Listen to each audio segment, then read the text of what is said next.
মাননীয় প্রধানমন্ত্রী তারেক রহমান, আপনার কাছে আমাদের দাবি, বাংলাদেশের জনগণের দাবি, আপনি জুলাই সনদ বাস্তবায়ন করুন।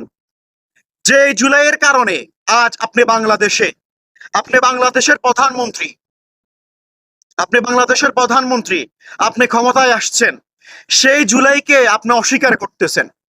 আপনি মুখে মুখে সবকিছু বলতেছেন, কিন্তু জুলাই সনদ বাস্তবায়ন করতেছেন না।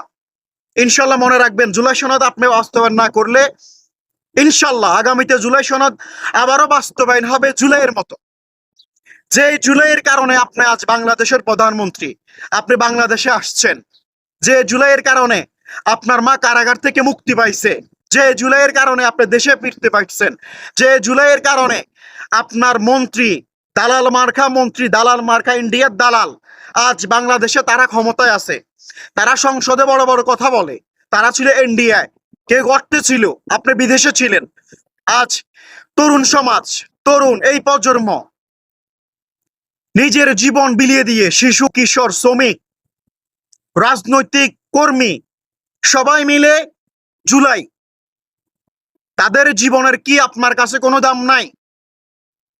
আপনার কাছে আমাদের অনুরোধ, আপনি জুলাই সনদ বাস্তবায়ন করুন, পুরোপুরি পাবে।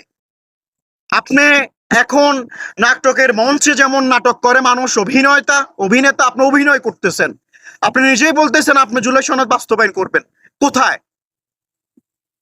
বিএনপি সরকার সবকিছু করতেছে, ব্যাংক থেকে 41,000 কোটি টাকা ঋণ করছে, ফ্যামিলি কার্ড দিতেছে, কৃষি কার্ড দিতেছে, সবকিছু করতেছে, কিন্তু জুলাই সনদ বাস্তবায়ন করতেছে না পুরোপুরি ভাবে। আপনি জুলাইয়ের সাথে গাদ্দারি করতেছেন।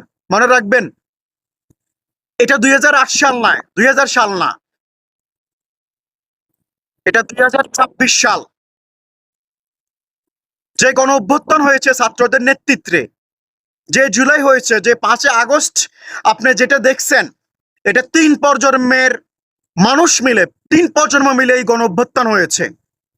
এক জেনারেশন আমাদের স্বাধীনতা ফিরে পাইছে, আরো 2 জেনজিরা আছে, 2 জেনারেশন আছে। আপনি বর্তমানে এই জেনারেশন মানুষের আপনি সাপোর্ট হারাচ্ছেন।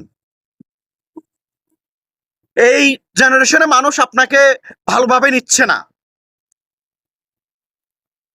আপনি যখন লন্ডনে ছিলেন, তরুণদেরকে নিয়ে আপনি খুব ভালো ভালো কথা বলতেন, আপনার সেই ধরনের কথাবার্তা কই গেল?